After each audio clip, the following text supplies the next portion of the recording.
Chapitre 7. Concernant les formules de conjuration, ar-ruqa et les amulettes, at-tama'im. Dans le recueil de hadiths authentiques, Abu Bashir al-Ansari rapporte qu'il était aux côtés du prophète alayhi salatu wassalam durant un de ses voyages, lorsque ce dernier envoyait une personne ordonner aux gens de couper tous les colliers et les boyaux accrochés au cou des chameaux. Ibn Mas'ud, qu'Allah agrée, a dit « J'ai entendu le prophète alayhi salatu wassalam dire « Les formules de conjuration ar-ruqa et les amulettes at-tama'im et tiwala sont une forme de polythéisme. » Rapporté par Ahmed et Abu Daoud. Abdullah ibn Ukaym rapporte ces paroles qu'il attribue au prophète alayhi salatu wassalam « Quiconque s'attache à une chose, y sera voué et sera délaissé par Allah. » Rapporté par Ahmed et At-Tirmidhi. Les amulettes at-tama'im, choses que l'on accroche au cou des enfants pour les protéger du mauvais œil. Cependant, si l'élément accroché n'est autre que du Qur'an, alors certains prédécesseurs l'ont toléré, d'autres ne l'ont pas toléré et l'ont classé parmi les interdits, comme par exemple Abdullah ibn Mas'ud qu'Allah a agréé. Les formules de conjuration ar-ruqa, il s'agit de ce que l'on appelle al-azaim. Cependant, les textes font exception de celles d'entre elles qui ne comportent pas de polythéisme, car le prophète alayhi salatu wassalam a toléré celles qui protégeaient du mauvais œil et du venin. At-tiwala, il s'agit d'une chose que les gens fabriquent, en prétendant qu'elle suscite l'amour du mari pour son épouse et réciproquement.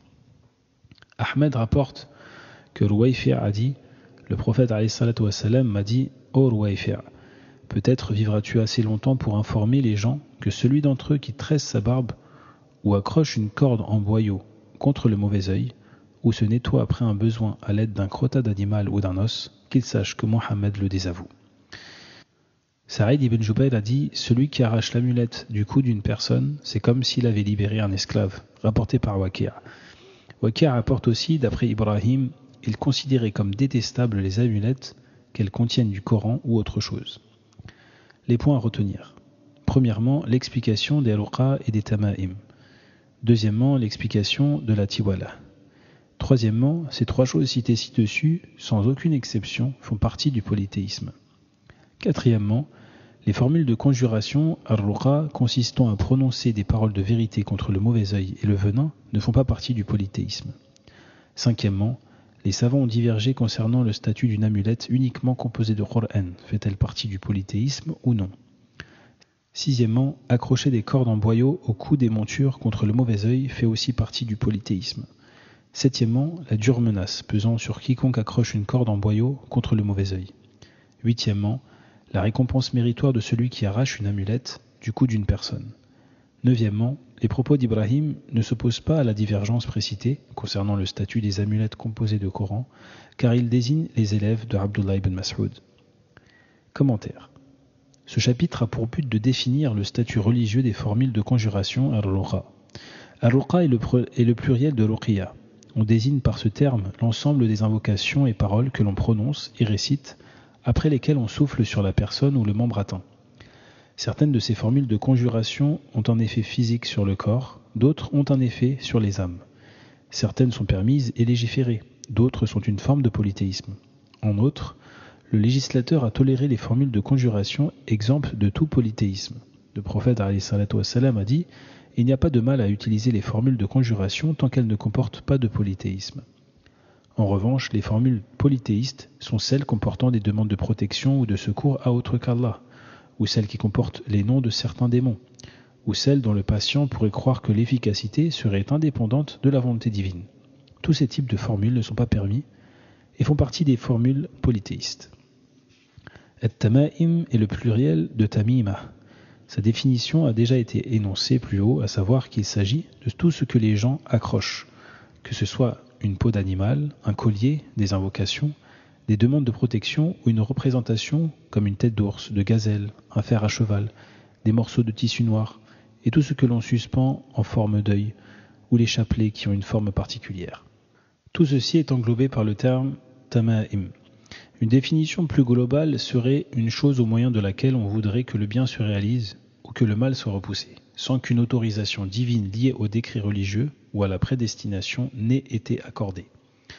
Certaines personnes déclarent « J'accroche ces amulettes sans me figurer les significations qu'elles impliquent. Ainsi, j'accroche telle chose pour décorer la voiture ou embellir la maison, comme le dit une petite minorité de personnes. » Nous leur répondons si vous suspendez ces choses en considérant qu'elles sont des causes permettant de repousser ou de dissiper un mal, alors il s'agit de polythéisme mineur.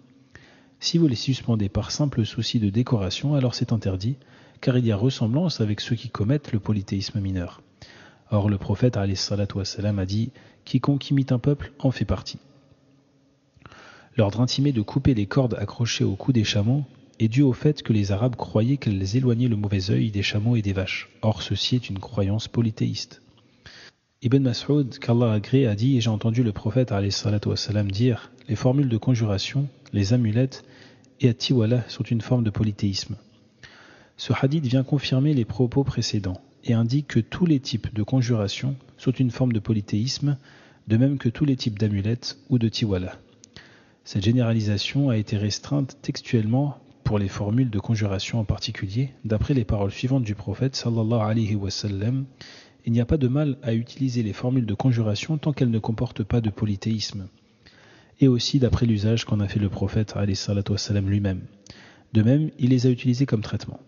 Par conséquent, la preuve est établie que les formules de conjuration ne sont pas toutes polythéistes, mais seules certaines d'entre elles le sont, c'est-à-dire celles qui comportent du polythéisme. Concernant les amulettes, aucune d'entre elles ne fait exception quant à son caractère polythéiste. Dès lors, tous les types d'amulettes sont une forme de polythéisme. Quant à la tiwala, le shir l'a décrite comme étant une chose que les gens fabriquent, en prétendant qu'elle suscite l'amour du mari pour son épouse et réciproquement, selon leurs croyances. C'est donc une forme de sorcellerie que les gens du peuple appellent as-sarf wal-'atf, l'éloignement et l'attachement du conjoint. Il s'agit en fait d'un type d'amulette que l'on fabrique et sur lesquelles le sorcier récite quelques formules de conjuration polythéiste, ce qui a pour effet de susciter l'amour de l'épouse pour son conjoint et réciproquement, comme ils le prétendent. Or ceci est une forme de sorcellerie et la sorcellerie est une forme de polythéisme et de mécréance. Abdullah ibn Ukaym rapporte ces paroles qu'il attribue au prophète alayhi salatu wassalam, quiconque s'attache à une chose y sera voué et sera délaissé par Allah. Le mot chose est un terme indéfini dans un contexte conditionnel. Par conséquent, elle englobe toutes les choses.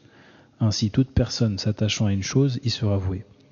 Quiconque restreint cette généralisation en faisant exception d'un certain type d'objet qui s'attache, les preuves sont contre lui, car le hadith précité est général.